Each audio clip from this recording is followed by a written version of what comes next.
Meydan TV-də həftəlik icmalı izləyirsiniz. Nələrdən danışacaq? Qısa nəzər salaq.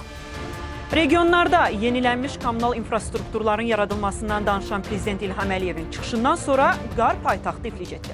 2016-cı ildə Azərbaycanda orta illik inflyasiya Avropadan 10 dəfə çox olub.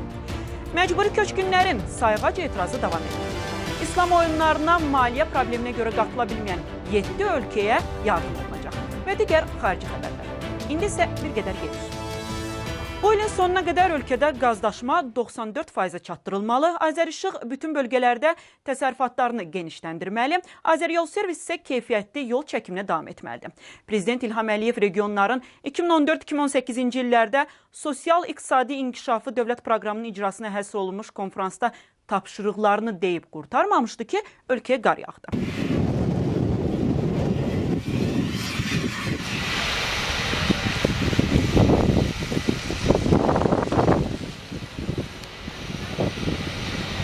Maşallah işığımız da, qazımız da, suyumuz da əla oldu, Allah'ın kömək edir.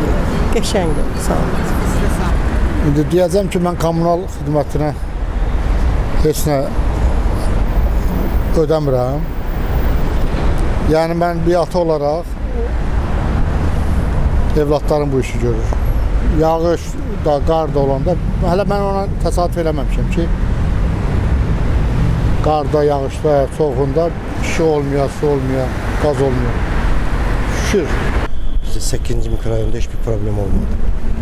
Ataplerinde de olmadı. Her şey normal. Oldu, aradan kaldırdılar. Aradan kaldırdılar, yaxşı oldu. İndi hardasa aydan çoxdur ki, istilik sistemi bizdə yaxşıdır. Şikayətimiz yoxdur. Şimdi 2016-cı ildə Azərbaycanda orta illik inflyasiya Avropadan 10,8 dəfə çox olub. Ən mühüm məhsullar üzrə isə qiymətlər 22%-dan 100%-ə qədər qalxıb.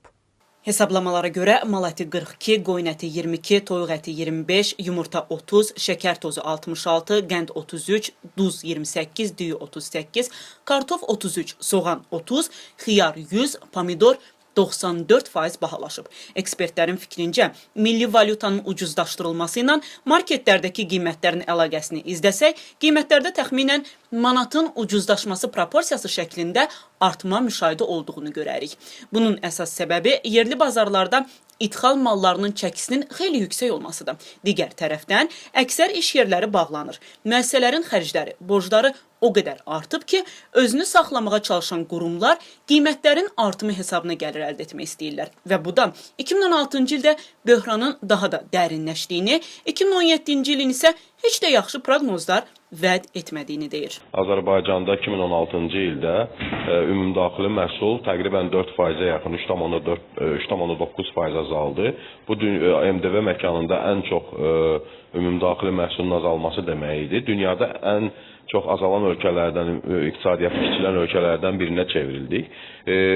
Bundan başqa rəsmi inflyasiya 12%-ə keçdi. Yəni bu da çox böyük bir negativ bir rəqəmdir. İnsanların real gəlirləri azaldı. İnsanların iş yerlərinin itirilməsi prosesi sürətləndi. Ümumdaxili məhsulun qeyri-neft sektorunda da azalmalar müşahidə oldu. 5,6% azaldı. Yəni bütün rəsmi rəqəmlər onu göstərir ki, Azərbaycan nəinki böhrandan yan keçmədi. Hətta 2016-cı ildə Azərbaycanda rəsmi rəqəmlərə görə belə böhranın dərinləşdiyini müşahidə etdik. Məcburi köçkünlərin sayğac etirazları bir həftədən çoxdur ki, davam edir. Hər gün müxtəlif yataqxanalarda etiraz aksiyaları keçirilir. Yataqxanada yaşayan məcburi köçkünlər hamısı bu fikirdədir. Amma digər ki, aidiyyatı qurumların məmurları məcburi köçkünləri həmin 36 manatı alıb sevincək bazarlığa qaçmamağa, kommunal borcları ödəməyə çağırır. Üstəlik sual da edirlər ki, siz kimsiz axı, dövlət qarşısında şərt qoyursunuz.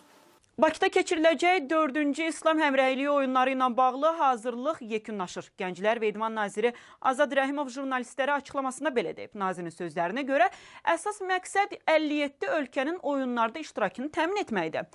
50 ölkənin təsdiq cavabı alınıb. Qalan 7 ölkə isə gələ bilmir. Amma görünür, hökumət buna yol vermək niyyətində deyil.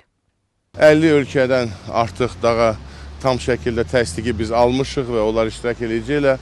Qalan yetisi ilə bəzi onların da səbəblərə görə Gələ bilmirlər, bəzilərin orada maliyyə məsələlərlə problemlər var. Biz çalışırıq onlara da kömək eləyək, onları cəlb eləyək bu oyunlara. Azərbaycan beynəlxalq idman yarışlarına ev sahibliyi etmək siyasətindən artıq imtina etməlidir. Bu siyasət mənə gəlir ki, düzgün yanaşma deyil. Xüsusilə o halda ki, iştirakçı ölkələrin xərcləri də Azərbaycan özlərinə götürürsə, bu ümumiyyətlə ziyanlı bir, iqtisadi baxımdan ziyanlı bir layihədir.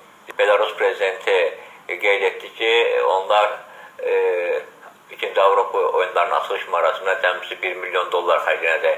Azərbaycanda isə 1 milyon təkcə Lady Gaga'nın qanırarı idi.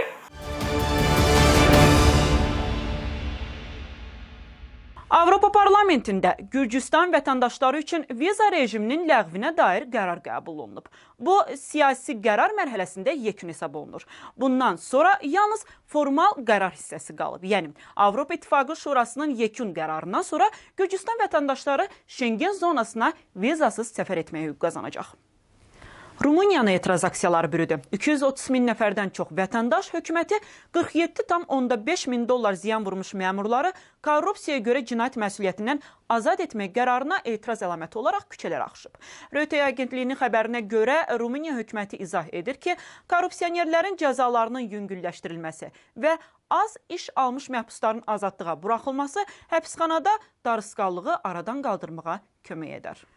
900-ə yaxın Birləşmiş Ştatlar diplomatı Prezident Donald Trump'ın miqrantlarla bağlı sərəncamına etiraz bildirib.